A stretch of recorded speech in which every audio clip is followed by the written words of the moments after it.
வணக்கம் மாணவர்களே. 7ஆம் வகுப்பு அறிவியல்ல அலகு 4, அதாவது அணுவுடைய அமைப்பு, ஆட்டமர் ஆட்டமர் பத்தி அதோட ஸ்ட்ரக்சர் எப்படி இருக்கு அப்படிங்கிற படிக்கிற இந்த யூனிட் தான் நம்ம எடுத்திருக்கோம். ஓகே. ஸோ லாஸ்ட் கிளாஸ்ல ஆட்டம் அப்படிங்கிறத இன்ட்ரோடக்ஷன் பண்ணேன். அப்புறம் அந்த அணு கொள்கை அப்படிங்கிற அட்டாமிக் தியரியில ஒரே ஒரு தியரியை பார்த்தோம், டால்டன் தியரியை பார்த்தோம். அதுக்கப்புறம் 2 அறிவியலாளர்கள் இருக்கிறாங்க, அதை நம்ம இன்னைக்கு பார்க்க போறோம். ஓகே. அண்ட் இன்னைக்கு ஒரு விஷயம் எப்படின்னா, அந்த அணுவுக்கு சம்பந்தப்பட்ட ஒரு விஷயத்த தெரிஞ்சுக்கலாம். அணுவை பத்தி ஜே தாம்சன், ரூதர்ஃபோர்ட் இவங்கெல்லாம் சொல்றாங்க. ஆனா அதுக்கு முன்னாடியே நம்மளுடைய கலாச்சாரத்துல, நம்மளுடைய பண்பாடுல அணுவை பத்தி சொல்லியிருக்காங்க. யாரு? ஆல்ரெடி நீங்க எல்லாருமே கேள்விப்பட்டிருப்பீங்க, அந்த வார்த்தையை கேள்விப்பட்டிருப்பீங்க. அணுவை துளைத்தே கடலை புகட்டி குறுகத் தெறித்த குரல் அப்படிங்கிற அந்த வார்த்தையை கேள்விப்பட்டிருப்பீங்க. இது யாரை பத்தி சொன்னா? யாருக்கா தெரியுமா? தெரிஞ்சா நீங்க சொல்லலாம். அணுவை துளைத்தே கடலை புகட்டி குறுகத் தரித்த குரல் அப்படின்னு அர்த்தம். அந்த பாடல், அந்த ஒரு கவித்துவமான லைன், அது என்ன அர்த்தம் அப்படின்னா, ஒரு அணுவை துளைத்து அதுல 7 கடலை புகட்டினா மாதிரி இருக்கக்கூடியது குரல் அப்படின்னு ஔவையார் பாட்டி திருக்குறள வந்து அந்த திருவள்ளுவர் அவங்க எல்லாம் சிறப்பிச்சிருக்காங்க, அந்த வார்த்தையை சொல்லியிருப்பாங்க. அப்ப இந்த இடத்துல டவுட் வரும், எல்லாருமே டவுட் வரும். என்னன்னா, ஆட்டம் அப்படிங்கிற ஒண்ணு இருக்கிறதா நம்ம லேட்டரா கண்டுபிடிச்சாங்க. சயின்டிஸ்ட் ஜார்டன், ரூதர்ஃபோர்ட் எல்லாம் கண்டுபிடிச்சாங்க. அப்ப அதுக்கு முன்னாடியே இருந்துட்டா அப்படின்னா எஸ். அதாவது அணுவை பத்தி எக்ஸாக்டா தெரியாட்டாலும் நம்ம நம்ம ஆட்களுக்கும் அவ்வளவு இதெல்லாம் விட்டு கொடுக்கல. அவங்களுக்கு நிறைய அறிவு இருந்துச்சு. அவங்க எப்படி அணுவை மீனிங் பண்ணாங்க, புரிஞ்சுக்கிட்டாங்கன்னா, ஒரு பொருளுடைய மிக நுண்ணிய, அதாவது கண்ணுக்கு தெரியாத ஒரு பொருள், அதாவது ஒரு பொருள், பெரிய பொருள். நான் ஆல்ரெடி சொன்னா, ஒரு பேனா இருக்கு, ஒரு சாக் பீஸ் இருக்கு, நீங்க கட் பண்ணிட்டே போறீங்க, ரொம்ப முடிஞ்ச வரைக்கும் கட் பண்றீங்க. அந்த ஃபைனலா கட் பண்ண முடியாத ஒரு இடம் இருக்கு, அது நம்ம கண்ணுக்கே தெரியாது. நான் வந்து சொல்றது வெறும் கையால இல்லை, நான் மிஷினை வச்சு சொல்றேன், நீங்க இமேஜின் பண்ணிக்கோங்க. அப்ப கண்ணுக்கு தெரியாத ஒரு துகள், சின்ன துகள் இருக்கும், அது உங்க கண்ணுக்கே தெரியாது. அதுதான் அணு. அந்த அணு ஆட்டமுக்கு என்ன பண்பு இருக்கோ அதுதான் அந்த பொருளோட பண்பா இருக்கும் அப்படின்னு பார்த்தோம். கோல்டு இருக்கு, கோல்டு நீங்க கட் பண்ணிட்டே போனீங்கன்னா கோல்டு தான் கிடைக்க போகுது. திடீர்னு காப்பர் அங்க உள்ள வந்துடாது, தாமிரம் உள்ள வந்துடாது, வெள்ளி உள்ள வந்துடாது. கரெக்டா? அப்ப அந்த கோல்டோடைய, அது தங்கத்துடைய அணு என்ன பண்போ அதுதான் அந்த தங்கத்துடைய. நம்ம பெருசா பாக்குறோம், பல அணுக்கள் சேர்ந்த மூலக்கூறுகளை சேர்ந்த ஒரு பருப்பொருள் மேட்டரா நாம பாக்குறோம். இது இது ஆட்டத்தை பத்தி ஒரு இன்ட்ரோடக்ஷன். அப்ப ஆட்டம் அப்படிங்கிறது கண்ணுக்கு தெரியாத ஒரு விஷயம். ஓகே. அப்புறம் இன்னொரு விஷயம் நான் சொல்லிக் கொடுத்தேன். என்ன அப்படின்னா, அணுவை அதாவது ஆட்டத்தை உடைக்க முடியாது அப்படிங்கிற மீனிங்ல அந்த ஆட்டம் பேரே பாத்தீங்கன்னா உடைக்க முடியும். இதான் லாஸ்ட் கிளாஸ் சொன்னதை ரீகால் பண்ணிட்டு இருக்கேன். ஆட்டத்தை உடைக்க முடியாது அப்படின்னு மீனிங்ல தான் ஆட்டம்ங்கிற பேரே கொண்டு வந்தாங்க. ஆனா ஒவ்வொரு காலகட்டமும் பாத்தீங்கன்னா சயின்டிஸ்ட் வந்து ஒரே நிலையில இருக்க மாட்டாங்க. இன்னைக்கு கண்டுபிடிச்சாச்சுப்பா போதும்பா, இந்த ஜெனரேஷன் இது போதும்னு இருக்க மாட்டாங்க. இப்ப நம்ம இந்த பேசிட்டு இருக்க இந்த சமயத்துல, நாம தூங்கிட்டு இருக்கக்கூடிய ஒரு சமயத்துல, நாம டிவி பார்த்துட்டு இருக்கிற ஒரு சமயத்துல, நாம வெட்டியா பொழுது கழிச்சிட்டு இருக்கிற சமயத்துல, உலகத்துல ஏதோ ஒரு மூலையில ஏதோ ஒரு சயின்டிஸ்ட் இந்த சமுதாயத்துக்காண்டி, வரப்போற ஜெனரேஷனுக்காண்டி அடுத்த கண்டுபிடிப்பா அவங்க கண்டுபிடிச்சு தான் இருக்காங்க. ஏன் கண்டுபிடிக்கணும்? இப்ப பாருங்க, ஒரு காலத்துல பெட்ரோல் டீசல் வண்டி இருந்துச்சு, அதுக்கு முன்னாடி மாட்டு வண்டி குதிரை வண்டி இருந்துச்சு, பெட்ரோல் டீசல் இருந்துச்சு. இப்ப பாருங்க எலக்ட்ரிக்கல், எவ்வளவு அற்புதமான விஷயம். எலக்ட்ரிக் எனக்கு ரொம்ப பிடிக்கும். ஏன்னா முக்கியமான விஷயம் என்னன்னா, இந்த பொல்யூஷன் அதை கட்டுப்படுத்தணும். ஏன்னா ஒரு காலத்துல பாத்தீங்கன்னா பொல்யூஷன் ரொம்ப ஆக போறதா நிறைய டேட்டாஸ் வந்துட்டே இருந்துச்சு. இப்படியே டீசல் போட்டு செலவழிக்காங்க, இப்படியே பெட்ரோல் போட்டு செலவழிக்காங்க. கண்டிப்பா ஒரு டைம்ல பாத்தீங்கன்னா ஏற்கனவே ஓசோன் படம் தெரியும். அந்த carbon dioxide, carbon monoxide வாயு பத்தி உங்களுக்கு அது நல்லா தெரியும். ஏன்னா நீங்க 7th படிச்சிருக்கீங்க, சூப்பரா உங்களுக்கு நல்லா தெரியும். அப்ப எலக்ட்ரிக் வெஹிக்கிள் அப்படிங்கும் போது அந்த மின்சாரத்துல இயங்கக்கூட வண்டினால உங்களுக்கு என்ன ஆகுதுன்னா பொல்யூஷன் கட் ஆகும். அப்ப யாரோ ஒருத்தர் கண்டுபிடிக்கும் போது தானங்க வருது. இல்லப்பா போதும், இந்த வண்டியை வச்சுட்டு ஓட்டணும்னு யாராவது இருக்க முடியுமா? முடியாது. இப்ப இதுல நம்ம தெரிஞ்சுக்கிற விஷயம் என்னன்னா, நாம எந்த ஒரு ஒரு பொழுதையும் நம்மளுக்காக ஒரு வெற்றியா யூஸ் பண்ணக்கூடாது. இந்த சமுதாயத்துக்காக வேற ஏதோ ஒரு சர்வீஸ் இந்த மாதிரி அது உங்களுக்கு பிடிச்ச ஒரு விஷயத்த இந்த ஒரு சொசைட்டிக்கு நீங்க அளிக்கிற விதமா அதை ஸ்பெண்ட் பண்ணுங்க. இப்போ அது எந்த பொசிஷனும் எடுக்கலாம். இப்ப நீங்க 7ஆம் கிளாஸ் படிக்கிறீங்க, ஒரு 6ஆம் கிளாஸ் படிக்கிற உங்க தங்கச்சியோ தம்பிக்கையோ இல்ல உங்களுக்கு பக்கத்து வீட்டுல இருக்கவங்களுக்கோ நீ இந்த 7ஆம் கிளாஸ் படிச்சதை கொஞ்சம் சொல்லிக் கொடு, அதுவே பெஸ்ட். நீ உடனே சயின்டிஸ்ட் ஆகணும், பெரிய விமானத்தை ஓட்டணும்னு அவசியம் இல்லை. பக்கத்துல உள்ள பையனுக்கு நீங்க சொல்லி கொடு. அதுவே இந்த சொசைட்டிக்கு நீ பண்ணக்கூடிய ஒரு சின்ன பிறந்த விஷயம். இது கிளியர் ஆயிட்டா? ஓகேப்பா, ரைட். இப்போ இது அணுவை பத்தி உங்களுக்கு தெரிஞ்சு போச்சு. ரொம்ப ரொம்ப சின்னது சார் அப்படின்னு தெரிஞ்சு போச்சு. அது விளக்க முடியாது, எல்லாம் தெரிஞ்சு போச்சு. ஓகே. இப்போ டால்டன் என்ன சொன்னார்? போன கிளாஸ் சொன்னோம். யாரா சொல்ல முடியுமா? யாரா சொல்ல முடியுமா? பருப்பொருட்கள் மேட்டர் அப்படின்னு சொன்னோம். நம்ம பார்க்கிற இந்த பேனா, போர்டு, காத்து எதுவுமே பருப்பொருட்கள் தான். அதுல ஆட்டம் இருக்கு. எப்படி ஒரு வீட்டுக்கு செங்கல் ரொம்ப முக்கியமோ அதே மாதிரி உங்களுக்கு ஒரு மேட்டருக்கு பருப்பொருளுக்கு ஆட்டம் பில்டிங் பிளாக்ஸ் அப்படின்னு சொல்லிடணும். அப்படிதான் கட்டுமான பொருள். நம்ம தமிழ்ல நம்ம தெரிஞ்ச ஒரு வார்த்தை யூஸ் பண்ணலாம். கட்டுமான பொருள். இதை வச்சுதான் கட்டுறாங்க, மேட்டரே கட்டுறாங்கன்னு நினைச்சுக்கோங்க. ஒரு நாற்காலி, ஒரு மரம், நீங்க எதை பார்க்கலாம். அது எதனால ஆனது அப்படின்னு யோசிச்சு பாருங்க. நீங்க வீட்டுல சுத்தி பாருங்க. இது எதனால ஆனது, எதனால ஆனது. சரியா? ரைட். ஓகே. சோ அணுவ இது உடைக்க முடியுது அப்படிலாம் சொன்னா, ஏன்னா அணு வந்து ஒரு அந்த கிரேக்க வார்த்தை தான் வரும். அட்டோமஸ் அப்படிங்கிற வரும். வெட்ட முடியாது, பிரிக்க முடியாதுங்கிற மீனிங் வரும். Okay, right. இப்ப ஆட்டத்தை பத்தி நீங்க சொல்லிட்டீங்க. ஓகே. நெக்ஸ்ட் கொஸ்டின், எல்லா ஆட்டமும் ஒரே மாதிரி இருக்குமா? உதாரணத்துக்கு நான் தங்கம் எடுக்கிறேன், கோல்டு. கோல்டும் சில்வரும் ஒரே மாதிரி இருக்குமானா, வெள்ளியும் தங்கமும் ஒரே மாதிரி இருக்குமானா இருக்காது. இதை நம்ம லாஸ்ட் கிளாஸ் பார்த்தோம். அப்படிதான் all the atom are not same. அதாவது ஒரு தனிமத்துல இருக்கக்கூடிய அணுக்கள் ஒரே மாதிரி இருக்கும், தவிர வெவ்வேறு தனிமத்தோட அணுக்கள் வெவ்வேறு இருக்கும். இதோடைய அணு மாதிரி இது இருக்காது. இதுக்கு நான் போன கிளாஸ் சிமுலேஷன் காமிச்சேன். இப்போ நான் காமிப்பேன். இப்போ லாஸ்ட் காமிப்பேன். சரியா? சோ எல்லா அணுக்களும் ஒரே மாதிரியாக இருக்காது. அதாவது எல்லா உலகத்துல இருக்கக்கூடிய அத்தனை மேட்டர், அத்தனை பொருட்களையும் ஒரே மாதிரி இருக்காது. வெவ்வேறு வகையான அணுக்கள் இருக்கும். ஆனா ஒரே தனிமத்துல ஒரே மாதிரியான அணுக்கள் இருக்கும். தங்கலாம் தங்கத்துல இருக்கும், தாமிரம் தாமிர அணுக்கள் தான் இருக்கும். அதுல வேற ஒரு வரமாட்டாரு.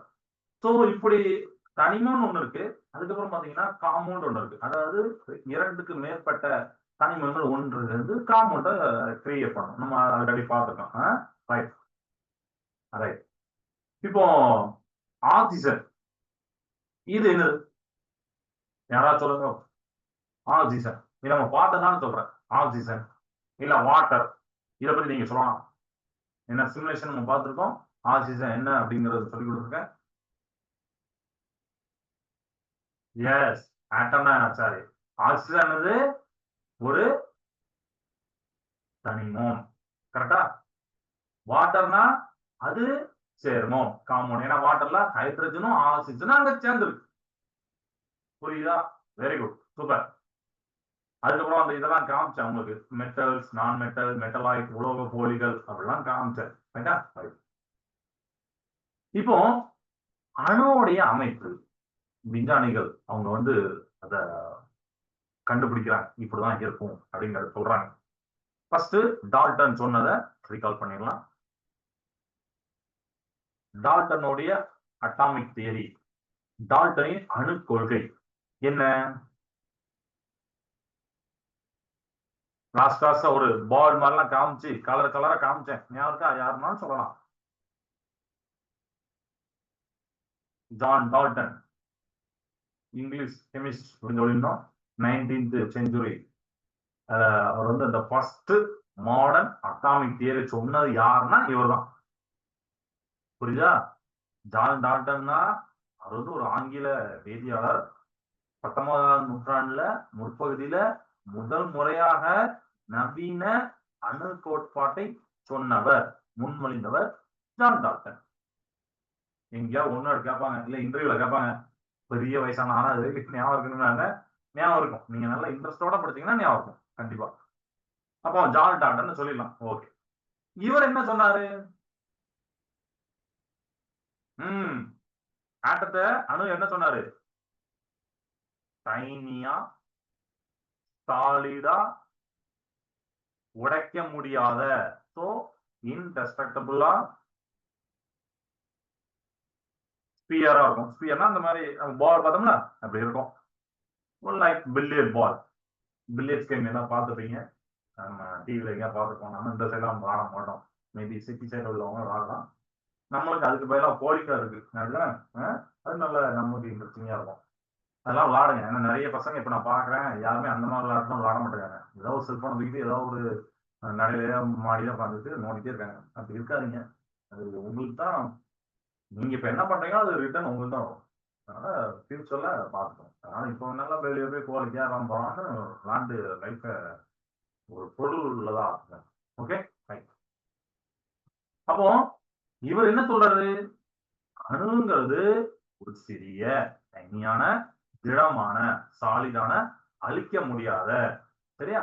அழிக்க முடியாத டிஸ்ட்ரக்டபிள் கோளமாக, ஒரு ஸ்பியராக அவர் வந்து கற்பனை பண்ணுங்க. இப்படிதான் இருக்கும் அப்படின்னு அவர் சொல்றாரு. ஒரு பில்லியர்ட்ஸ், அந்த பில்லியர்ட் கேம் இருக்குல்ல, அந்த பால் போல. சோ அணுங்கிறது அடிப்படையில் இப்படிதான் இருக்குங்கிறத யாரு நினைச்சா? டால்டன் நினைச்சார். ஓகே, அப்போ எல்லா மேட்டர்லயும் ஆட்டம் இருக்கும். நம்ம இப்பதான் எழுதணும். எல்லா பருப்பொருட்களையும் ஆட்டம்ஸ் இருக்கும். உடைக்க முடியாது, அழிக்க முடியாது. இன்டிவிசிபிளா இருக்கும்.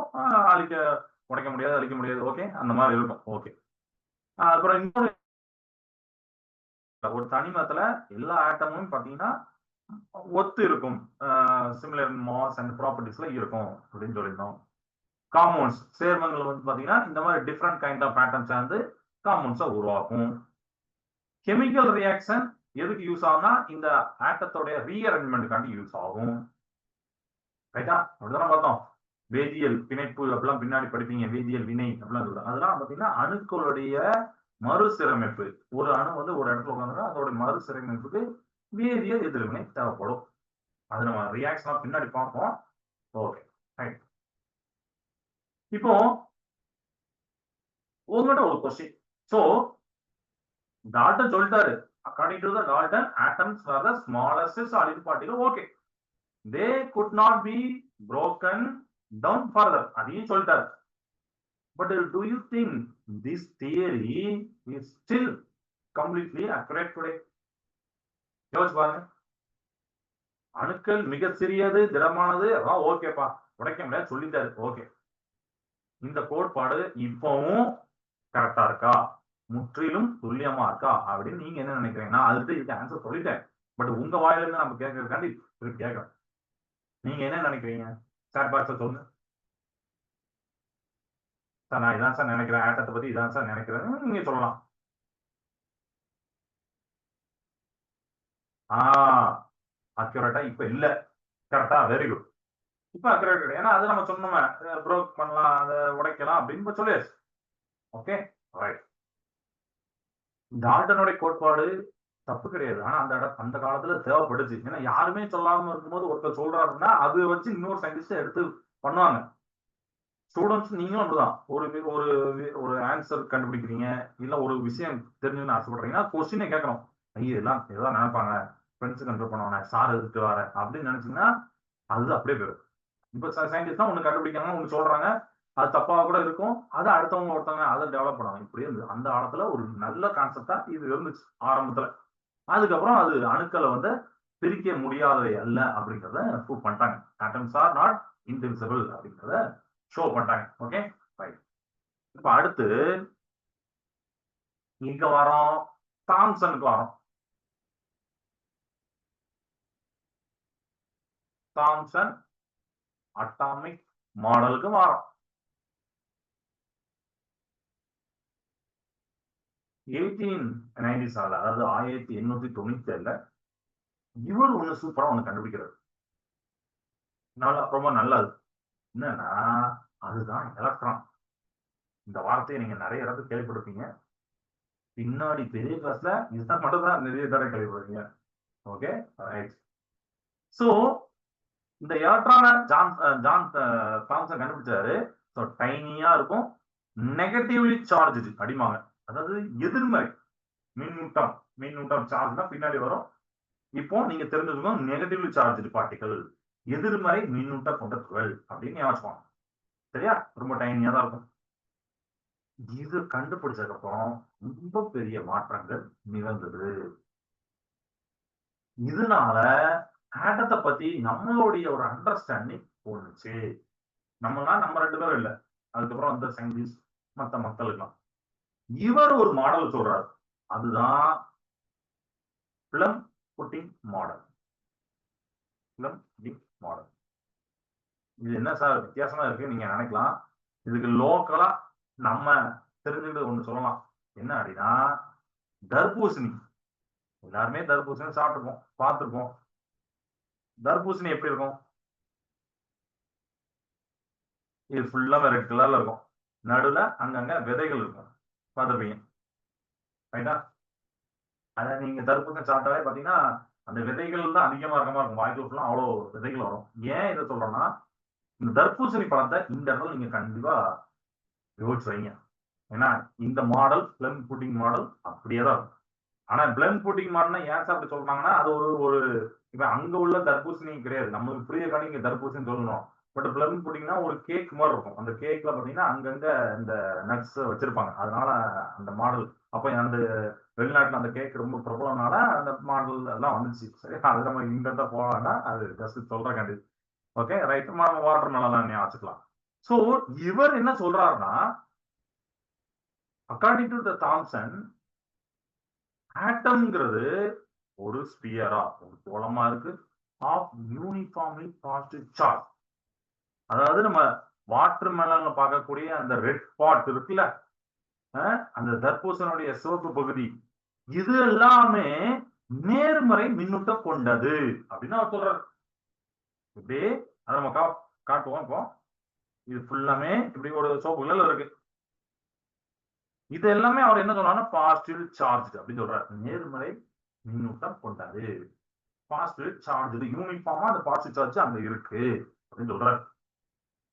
இதுல இருக்கிற விதைகள் அந்த நெகட்டிவ் சார்ஜ் எலக்ட்ரான் அப்படி சொல்றோம்னா ஏன்னா அதை கண்டுபிடிச்சாரு. அவர் என்ன சொல்றாருன்னா இது வந்து அந்த இதுல இருக்கக்கூடிய விதைகள் மாதிரி அங்கங்க உட்கார்ந்துருக்கு அப்படின்னு சொல்றாரு. திருப்பி தமிழ்ல சொல்றேன். தாம்சனுடைய அணு மாதிரிய அணு கொள்கையை நம்ம எப்படி புரிஞ்சுக்கணும்னா அவர் வந்து சொல்ற மாடல் வந்து பிளம் புட்டிங் மாதிரி அப்படிங்கிறது பிளம் புட்டிங் எடுத்துக்கலாம் இல்ல தர்பூசணி நம்ம கற்பனை செஞ்சுக்கலாம். அவருடைய கூற்றுப்படி அணு என்பது சீரான நேர்மறை மின்னூட்டம் கொண்ட ஒரு கோளம். அதுல இருக்கக்கூடிய சிவப்பு பகுதி தர்பூசணியில் இருக்கிற சிவப்பு பகுதி அது நேர்மறை மின்னூட்டம் கொண்டது.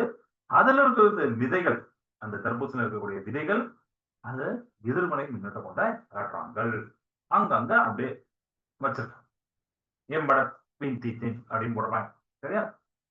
அப்போ இதுல என்ன சொல்லுது பாத்தீங்கன்னா, so Thomson model showed that atoms are not indivisible. They have smaller parts. Electron முக்கியமான ஒரு இப்போ ஒரு இன்டிவிசிபிள் தான். இன்னும் அதை வந்து பிரிக்க முடியாதவை அல்ல அப்படிங்கிறத காட்டியிருக்கு. சரியா? அது வந்து பிரிக்கவே முடியாதுப்பா அப்படின்னு சொல்லிட்டு இருந்தத இல்லப்பா பிரிக்க முடியலானுங்கிற ஓரளவுக்கு வந்தாச்சு. அது ரொம்ப ரொம்ப சின்னதா இருக்கக்கூடிய எலக்ட்ரான் அதையும் சொல்லியாச்சு. ஆட்டம் அப்படிங்கிறத அவர் வந்து நியூட்ரல் அப்படின்னு சொன்னார். அதாவது நடுநிலை அப்படின்னு சொன்னார். நியூட்ரல் சார்ஜ் அப்படின்னு ஒரு சார்ஜ் உண்டு. பாசிட்டிவ் இல்லாம நெகட்டிவ் இல்லாம நேர்மறை இல்லாம எதிர்மறை இல்லாம நடுவில் இருக்கிறது நியூட்ரல் சார்ஜ். இவர் வந்து ஆட்டத்தை ஒட்டு மொத்தமா பாசிட்டிவ் சாரி நியூட்ரல் அப்படின்னு சொன்னார். யாரு? தாம்சன். ஏன்னா பாசிட்டிவ் சார்ஜ் இருக்கு நெகட்டிவ் சார்ஜ் இருக்கு ரெண்டு சேர்ந்த நியூட்ரல் தானே. 5யும் பிளஸ் 5 மைனஸ் 5 கூட்டுங்க 0. ஸோ 0ங்கிறது நியூட்ரல். நீங்க 0 வந்து பிளஸ் சொல்ல முடியாது மைனஸ் சொல்ல முடியாது. கரெக்டா? ஏன்னா ரெண்டுக்கும் நடுவில் இருப்பார். நடுநிலை. அப்போ இவருடைய கூற்றுப்படி பாசிட்டிவ் சார்ஜும் நெகட்டிவ் சார்ஜும் ஒரு ஆட்டத்துல ஒரு அணுல ஒன்றுக்கொன்று சமமாக இருக்கின்றன. Meaning positive charges and negative charges balance each other. Clear ஆயிட்டா? ரைட். இப்போ நமக்கு ஒரு டவுட் வரும். அந்த டவுட்டை நான் உங்கள்கிட்ட கேட்கப்பேன். உங்களுக்கு டவுட் வரலாட்டா நான் அந்த கொஸ்டின் கேட்கறேன். நீங்க யோசிங்க. டால்டனுடைய அணுக்கொள்கை சொல்லியாச்சு. தாம்சனுடைய அணுக்கொள்கை சொல்லியாச்சு. இந்த ரெண்டுத்துக்கு என்ன டிஃபரெண்ட்? இது வந்து உங்களோட ஹோம்ஒர்க். அப்பப்போ நோட் எழுதிக்கோங்க. அப்பப்போ கேட்கற கொஸ்டின் அதை நீங்க வீட்டில் யோசிச்சு பாருங்க. யோசிச்சு பார்த்து ஸ்கூல்ல உள்ள டீச்சர்ஸ்ட டிஸ்கஸ் பண்ணுங்க இல்ல ஃப்ரெண்ட்ஸ் டிஸ்கஸ் பண்ணுங்க. இல்லாட்டா அடுத்த கிளாஸ் வரும்போது அந்த கொஸ்டின் அவங்க என்கிட்ட கேளுங்க. சார் நான் இதை யோசிச்சு பார்த்தேன் சார் எனக்கு ஆன்சர் வரமாட்டேது சார் அப்படின்னு நீங்க கேளுங்க. நான் ரெடியா இருக்கேன். ஆனா இப்போ இந்த கிளாஸ் போய் அடுத்த கிளாஸ் வரைக்கும் உங்களுக்கு டைம் யோசிச்சுவாங்க. சரியா? என்ன கேட்டேன்? டால்டனுடைய அணுக்கொள்கைக்கும் டால்டனுடைய அந்த மாடலுக்கும் தாம்சனுடைய மாடலுக்கும் என்ன ஒரு வித்தியாசம், என்ன ஒரு வேறுபாடு உங்களுக்கு தோன்ற சொல்லலாம். ஃப்ரெண்ட்ஸுக்கு தோன்றது இல்ல, புக்ல போடுறது இல்ல. உங்களுக்கு என்ன தோணுதோ அதை நீங்க சொல்லலாம். சொல்லிடலாமா? Okay, good. ஓகே, இப்ப நம்ம ஃபைனலா எங்க போறோம் பாத்தீங்கன்னா, ரூதர்ஃபோர்ட் மாடலுக்கு போறோம். சிமுலேஷன் காமிக்கிறோம். இப்போ ரூதர்ஃபோர்ட் மாடலை காமிக்கிறேன். ரூதர்ஃபோர்ட் மாடல் சொல்றேன், அட்டாமிக் மாடல் சொல்றேன். ஓகே, இவர் வந்து ஒரு நல்ல விஷயம் என்னன்னா, ஜே தாம்சனோட ஸ்டூடெண்ட் இவர். சரியா? அந்த எர்னஸ்ட் ரூதர்ஃபோர்ட் அப்படிங்கிறது அவர் ஜே தாம்சனோட மாணவர். அப்ப சார் என்ன பண்ணாங்க, அதுதானே அந்த மாணவரும் அதை ரிசர்ச் பண்ணுவாங்க. இவர் பண்ணக்கூடிய எக்ஸ்பெரிமெண்ட் தான் கோல்டு ஃபாயில் எக்ஸ்பெரிமெண்ட். பட் நான் இன்டர்நெட்ல படிச்சிருக்கேன் டீப்பா. அந்த ரூதர்ஃபோர்டோட அந்த எக்ஸ்பெரிமெண்ட் ரொம்ப டீப்பா படிச்சிருக்கும் போது அதுல என்ன சொல்லிருப்பாங்கன்னா, ரூதர்ஃபோர்டு கண்டுபிடிக்கல, ரூதர்ஃபோர்டு. பட் நீங்க இப்போதைக்கு அப்படி யோசிக்க வேண்டாம், நான் உங்களுக்கு ஒரு கியூரியாசிட்டி வரக்காண்டி சொல்றேன். ரூதர்ஃபோர்டு கண்டுபிடிக்கல.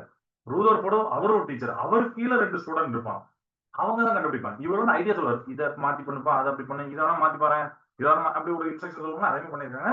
அண்ட் அவங்களோட அந்த ஸ்டூடெண்ட்ஸோடைய ஒரு இன்வால்வ்மெண்ட், ஆர்வம், அது வந்து ஃபைனலா சக்சஸ்ஃபுல்லா இந்த எக்ஸ்பெரிமெண்ட்டை கொண்டு வந்துச்சு. பட் நேம் வந்து இவருக்கு தான். கண்டிப்பா அப்படிதானே? ரைட்.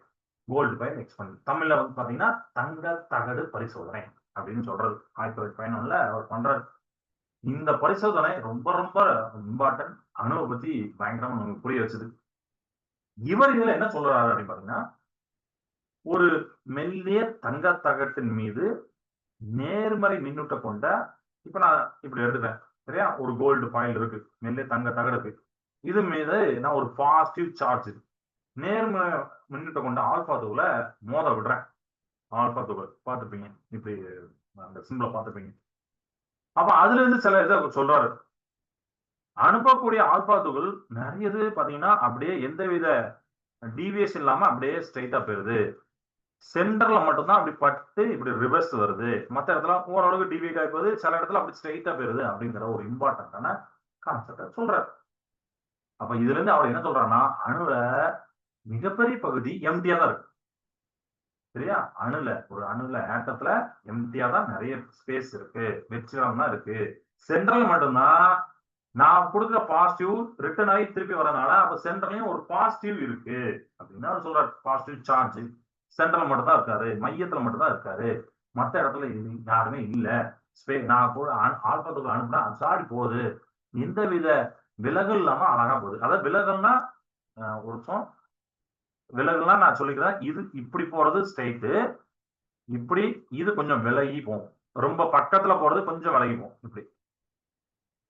ஏன்னா இவரு பாசிட்டிவ், நான் அனுப்பக்கூடிய பாசிட்டிவ்னா பாசிட்டிவ் ஒண்ணு போன எதிர்ப்பாங்க.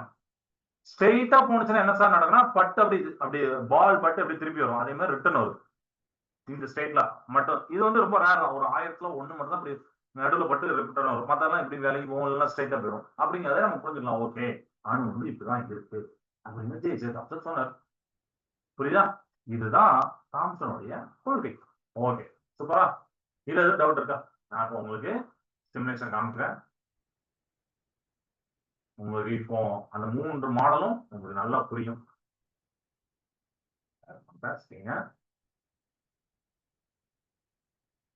ஆல்ரெடி லாஸ்ட் கிளாஸ் காமிச்சதான் நான் இப்ப சொன்னதுனால தெரிஞ்சு காமிக்கிறேன். இதுதான் டால்டனுடைய அட்டாமிக் தியரி. பாத்தீங்களா? வேற வேற எலமெண்ட், வேற வேற அணுக்கள், அதனால வேற வேற கலர்ல காமிச்சிருக்காங்க. ஒரு கிரீன் கலர்ல, எல்லோ கலர்ல, ஊதா கலர்ல அப்படி காமிச்சிருக்காங்க. அப்போ இது இப்படி இருக்கு. எப்பவுமே அணுக்கள் வந்து வைப்ரேட் ஆகிட்டே இருக்கும், ஒரு நாள் குதிச்சுட்டே இருக்கும். அதனால அதையும் காமிக்கிறாங்க. வேற வேற தனிமத்தோடைய அணுக்கள் இதெல்லாம். இது டால்டன் சொன்னார், உடைக்க முடியாதுன்னாரு. ஒரே மாதிரி ஒரு தனிமத்துல ஒரே மாதிரி அணுக்கள் இருக்கும், ஆட்டம்ஸ் இருக்கும்னு சொன்னாரு. சாலிட் ஸ்பியர், அதாவது பில்லியட் பால் மாதிரி இருக்கும்னு சொன்னாரு. இதெல்லாம் ஓகே. ரெண்டாவது தாம்சன் தியரிக்கு வரும். இது என்னது?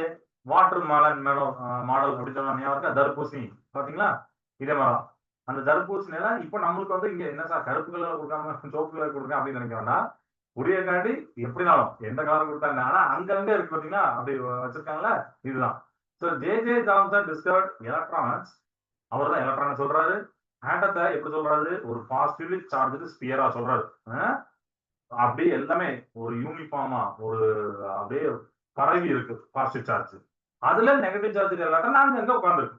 லைக் பிளம்ஸ் இன் அப்படின்னு போடுவாங்க. Okay. So atoms contain smaller particles. எலக்ட்ரான்ங்கிறது எதிர்மறை மின்னூட்டம் கொண்ட துகள், negatively charge. Positive charge distribute ஆயிருக்கு ஆட்டம் ஃபுல்லுவதும், அதாவது ஒரு அணு முழுவதும் பாசிட்டிவ் தான் டிஸ்ட்ரிபியூட் ஆயிருக்கு, பரவி இருக்கு அப்படின்னு சொல்றது. ஓவராலா ஒட்டுமொத்தமா ஆட்டம் வந்து எலக்ட்ரிக்கலி நியூட்ரல். என்ன சொன்னா நடுநிலையா இருக்கும் அப்படின்னு சொன்ன நியூட்ரல் சார்ஜ். சரியா? நடுநிலையான மின்னூட்டம் கொண்டது. ஆட்டத்தை வந்து மின்னூட்டம் பாசிட்டிவ் நெகட்டிவ் சொல்ல முடியும். ஆட்டத்தை சொல்றேன். அது நடுநிலை தான். இப்போ ரூதர் போர்ட் வரும்.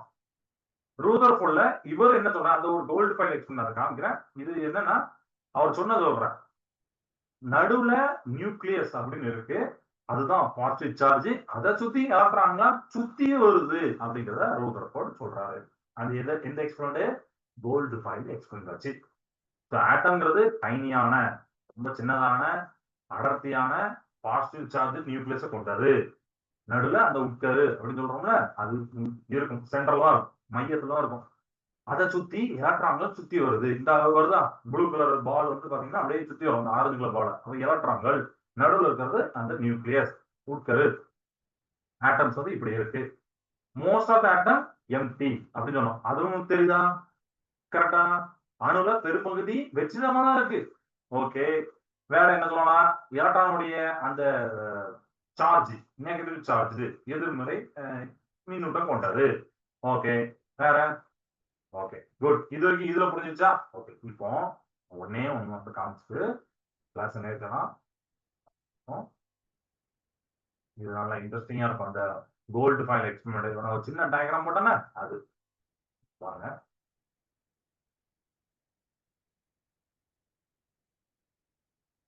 இதுல இப்போ நான் சைட்ல அந்த ஸ்கிரீன் தெரியும் உங்களுக்கு. இப்ப பாத்தீங்கன்னா இது வந்து அவர் என்ன பண்றாரு, இந்த மாதிரி ஆல்பா பார்ட்டிகல் சைட்ல போடுவாங்க. ஆல்பா துகள் எடுத்துட்டாங்க. நியூக்ளியஸ் அந்த ஒரு ஆட்டத்தை மோத விடுறாரு. அதுல நடுவுல நியூக்ளியஸ் இருக்கு. ஒரு எல்லோ கலர் டாட் பால் மாதிரி தெரியுது. இப்ப நான் அனுப்புறேன், நீங்களே பாருங்க. ட்ரேசஸ் போடுறோம்னா உங்க சூப்பரா இன்னொன்னு தெரிவிப்பாங்க. நீங்க வாட்ச் பண்ணக்கூடிய இடம் எதுலாம்னா இந்த இடத்த நல்லா வாட்ச் பண்ணுங்க. விலைக்கு போகுது பாருங்க. இதெல்லாம் விலைக்கு போகுது. சிலது ஸ்ட்ரெயிட்டா போகுது பாருங்க. அந்த இடத்தை பார்த்தீங்க நீங்க எங்கனா பார்க்கலாம், எங்கனா பார்க்கலாம். இது ஃபுல்லாமே நியூக்ளியஸ் தான். எந்த இடம்னா பார்க்கலாம். 1000ல 1 அந்த மாதிரி ரேஷியோ. அதுக்காண்டி 1000ல 1 தான் வரணும்னு அவசியம் இல்ல. ஒரு உதாரணத்துக்கு அப்படி சொல்லுவாங்க. ரொம்ப அதிகமான ஒரு இதுதான். 1000ல 1 தான் அப்படியே அந்த நியூக்ளியஸ் போட்டு ரிட்டர்ன் வரும். மத்த எல்லாமே இந்த மாதிரி வேலைக்கு போகும். இல்லன்னா அப்படி ஸ்ட்ரெயிட்டா போயிடும். இது வந்து ரூதர்ஃபோர்ட் சொல்றாரு. இப்ப நீங்க பார்க்கிறது கோல்ட் ஃபால் எக்ஸ்பெரிமெண்ட். தங்க தகட்டு பரிசோதனை. சிலது நீங்க எப்படி பொறுமையா பாத்தீங்கன்னா நல்லா ஒத்து கவனிச்சு ஏதாவது ஒண்ணு அப்படி பார்த்து ரிட்டர்ன் போகும். ஓகே, அதெல்லாம் பார்க்கலாம். கிளியர் ஆயிட்டா? ஓகேவா? சூப்பர். ஓகே, ஆயிடுச்சு.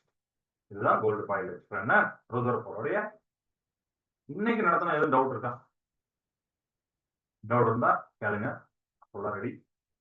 அணுனா என்ன, மேட்டர்னா என்ன, டால்டனுடைய சோதனை பரிசோதனை முடிவுகள் நம்ம பார்த்தோம். எக்ஸ்பெரிமெண்ட்ல என்ன பார்த்தோம், தாம்சன் என்ன சொன்னாருங்கிறத பார்த்தோம். ரூதர்ஃபோர்ட் என்ன சொன்னார். இந்த 3 கம்பேர் பண்ணி மைண்ட்ல யோசிச்சு பாருங்க. பேப்பர்ல கூட எழுதணும், மைண்ட்ல யோசிச்சு பாருங்க. அவ்வளவு என்ன சொன்னாங்கன்னு தெரியும். ஓகே, வேற டவுட் இல்லைங்களா? சரி, கிளாஸ் நேசத வாழ்க பாரதம், வெல்க தமிழகம். நன்றி, வணக்கம்.